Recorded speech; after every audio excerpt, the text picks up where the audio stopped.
ఉన్నమాట విన్న వేస్తా నువ్వు నమ్మనంటే ఒట్టు వేస్తా ఓనా మైనా ప్రాణమల్లే నిన్ను చూస్తా నా ప్రేమనంత నీకే ఇస్తా వినవే జాణ విడిపోని ముడిలో వేడుకైన ఒడిలో కౌగిలింత గుడిలో కాలమాగు కథలో దేవి సేవ చేసుకోనా నువ్వు నమ్మనంటే ఒట్టు వేయనా లాలా ప్రాణమల్ల నిన్ను చూడనా నా ప్రేమనంతా నీకే ఇవ్వనా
నువ్వు నమ్మనంటే ఒట్టు వేస్తా ఓనా మైనా ప్రాణమల్లే నేను చూస్తా నా ప్రేమనంత నీకే ఇస్తా వినవే జానా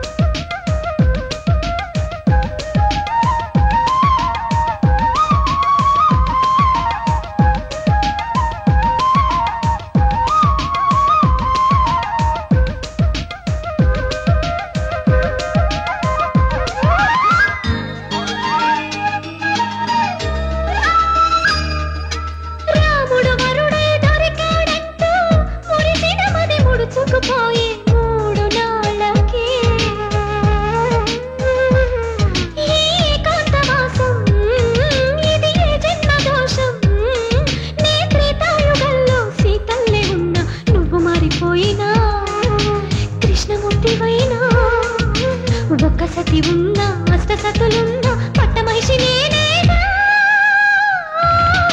ఉన్నమాట విన్న వేస్తా నువ్వు నమ్మనంటే ఒట్టు వేస్తా ఓనా మైనా ప్రాణమల్లే నిన్ను చూస్తా నా ప్రేమనంత నీకే ఇస్తా వినవే జానా విడిపోని ముడిలో వేడుకైన ఒడిలో కౌగిలింత గుడిలో కాలమాగు కథలో దేవి సేవ చేసుకోనా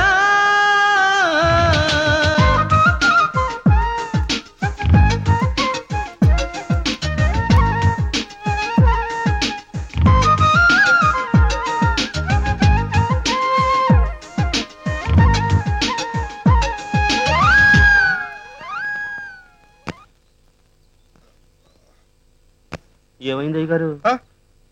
ఏమైంది? ఓ ఇదా, ఏం కాలే. నేను నువ్వు వచ్చేసావు, రాధ వచ్చేసిందా? వచ్చేసిందా? అలాగే వచ్చేసింది అనమాట. రాధా రాధా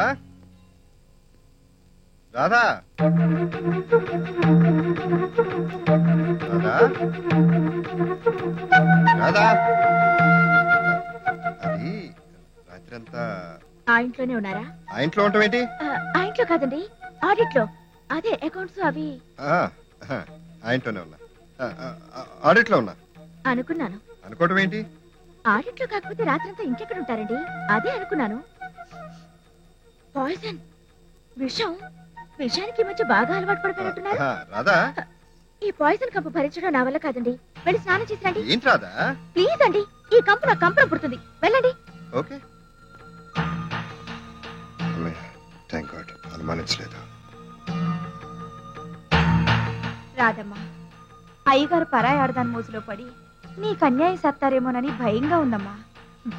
లచ్చమ్మ, అమ్మ చంకలో ఉన్న పసివాడు ఎవరైనా గిలక్కాయ చూపిస్తే అమ్మ చంక దిగి వాళ్ళ దగ్గరికి వెళ్తాడు. గిలక్కాయతో కాసేపు ఆడుకుంటాడు. దాని మీద కాస్త మోసి తీరగానే మళ్ళీ బిక్క ముఖం వేసుకుని అమ్మని వెతుక్కుంటూ వస్తాడు. మగవాడు కూడా అంతే. అమ్మ చంకలో ఉన్న పసివాడితో సమానం. పరాయి స్త్రీ ఆకర్షిస్తే మోసపడతాడు. దాని మీద కాస్త మోసి తీరగానే మళ్ళీ పెళ్ళాన్ని వెతుక్కుంటూ వస్తాడు. అట్టయితే ముందు ఆ గిలక్కాయ దొంగ మొహం ఏమిటో కనుక్కోవాలమ్మా. భీముడు, బాబు కాళ్ళేని బతుకు బాబు, ధర్మం చేయండి బాబు. ప్రతి విధవా నన్ను మనసులో తిట్టుకుంటున్నాడు. వీడికి దానం చేసి వీడి చేత పొగిడించుకుంటా. వీడి మనసులో ఏమనుకుంటున్నాడో వర మహత్యం ద్వారా తెలుసుకుంటా.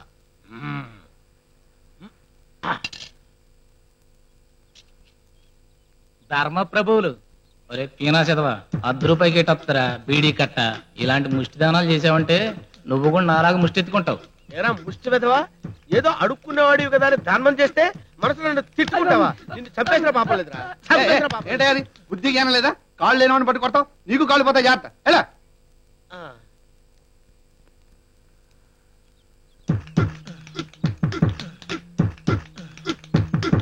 కిరోసిన్ డబ్బాకి ముక్కు చెవులు తగిలించినట్టు ఏంట్రా ఫేసు? తిరగటు పుచ్చు వెధవా. ఏంటే కూర్చో, కూర్చో విధవనా? పిచ్చి పిచ్చిగా వెళ్తావా? నరికాల్సిన పడేస్తా. జాగ్రత్త. ఏమండి, నేనే ఉన్నానండి, మీరే చెప్పండి కాస్త. అమ్మాయి ఏం మాట్లాడలేదే. ఏం మాట్లాడదా? దీని మనసులో ఎవరుకుందో మీకు తెలుసు. నా మొహం కిసల డబ్బాలో ఉంటాడు. చంప. ఏంటి ఏంటి నేను ఎక్కడికి వెళ్తాను అక్కడికి వస్తావా? నువ్వు ఎక్కడికి వెళ్తే అక్కడ గొడవ పడతావా? ఇందాక కుంటాన్ని కొట్టాడండి, ఇప్పుడు ఈ అమ్మాయితో గొడవ పడుతున్నాడు. మెంటల్ గాడిలో ఉన్నాడు. కొట్టండి. అమ్మాయి రాధా, అమ్మాయి దాని గురించి అన్ని వివరాలు తెలుసుకున్నాను. దాని పేరు నిషా. ఆఫీసులో మీ ఆయనకి పర్సనల్ సెక్రటరీగా చేరి పర్సనల్ అయిపోయింది. అబ్బో, దాని టెక్కు నిక్కు స్టైల్ చూస్తుంటే నాకే మనసు ఒక రకంగా అయిపోయింది. వీడికేమో 7 రకాలుగా అయిపోయింది. చెప్పింది చాలే, వెళ్ళండి. Silence please. అమ్మాయి ఇంకో సంగతి, అది నిన్న మా ఇంటికి వచ్చి పై పోర్షన్ లో ఒక రూమ్ అద్దెకమని అడిగింది. ఈ గొడవంతా నాకేం తెలుసు? అడ్వాన్స్ తీసేసుకున్నాను. పోనీ అడ్వాన్స్ తిరిగి ఇచ్చేనా? వద్దొద్దు, ఎదురుగా ఉంటే మరీ మంచిది. రానివ్వండి. ఏమిటోనమ్మా, మీ ఆయన్ని ఎలా దారికి తెచ్చుకుంటావో ఏమిటో. అరే భీముడు, మనకు పని ఉంది కదా, పద. వస్తానమ్మా. అదేంటమ్మా నిమ్మకి నీరెత్తినట్టు అలా కూర్చున్నావు? పదా, వెళ్ళి దాని సంగతి తేలుద్దాం. అది మూట ముల్లే సర్దుకుని ఊరొదిలి పారిపోయేలా చేద్దాం. దాన్ని పంపించేస్తాం. ఇంకోటి రాదని ఏంటి నమ్మకం? అవునమ్మా, ఆ మాట నిజమే. ఇంటి దగ్గర రంభ లాంటి పెళ్ళాన్ని పెట్టుకుని పరాయి ఆడవాళ్ళ వెనక పడతారు. ఈ మగాళ్ళకి ఇదేం బుద్ధి? మగ బుద్ధి.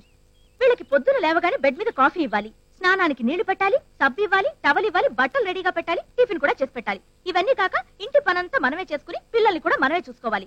రేషన్ తెచ్చుకోవాలన్నా గ్యాస్ అయిపోయినా మనమే చావాలి. పైగా మధ్యాహ్నం క్యారియర్ పంపాలి, మళ్ళీ సాయంత్రం ఇంటికి వచ్చేసరికి కాఫీ ఇవ్వాలి, రాత్రి భోజనానికి 4 రకాలుగా వండి పెట్టాలి. ఇన్ని పనులు చేసుకునే పెళ్ళానికి టింగురంగా మన షోకులు చేసుకోవడానికి టైం ఎక్కడుంటుంది? బాగా చెప్పావమ్మా. పెళ్ళం ఎంత చేసుకొస్తే ఇల్లు నడుస్తుంది? మనం ఇలా ఉంటే మగవాళ్ళని ఆకర్షించడం, వల్ల వేసుకోవడమే పనిగా పెట్టుకున్న ఆడది పొద్దున్నే లేచి ఎక్సర్సైజులు చేస్తుంది, బ్యూటీ పార్లర్ కి వెళ్లి షోకులు చేసుకుంటుంది, వాళ్ళంతా కనపడేలా బట్టలు వేసుకుంటుంది, సెంటు కొట్టుకుంటుంది, మగవాళ్ళ గుండెలు కొట్టుకునేలా చేస్తుంది. అంతే, మగవాళ్ళకి పెళ్ళాలు ఏ ప్రసమోహల్లా కనబడతారు. ఇంకేముంది, ఆ ఆడాడ వెనకాల పడతారు. అంతేనమ్మా, పెళ్ళం ఇచ్చే పాలకన్నా పరాయి ఆడదిచ్చే సారాయికే పవర్ ఎక్కువ. ఈ మగ సచ్చినోళ్ళంతా ఇంతే. ఇంతేనని చేతులు ముడుచుకుని కూర్చుంటే మగవాళ్ళు మారరు. అయితే ఏం చేస్తానంటావు? మీరే చూస్తారుగా. నవ్వవయ్య బాబు,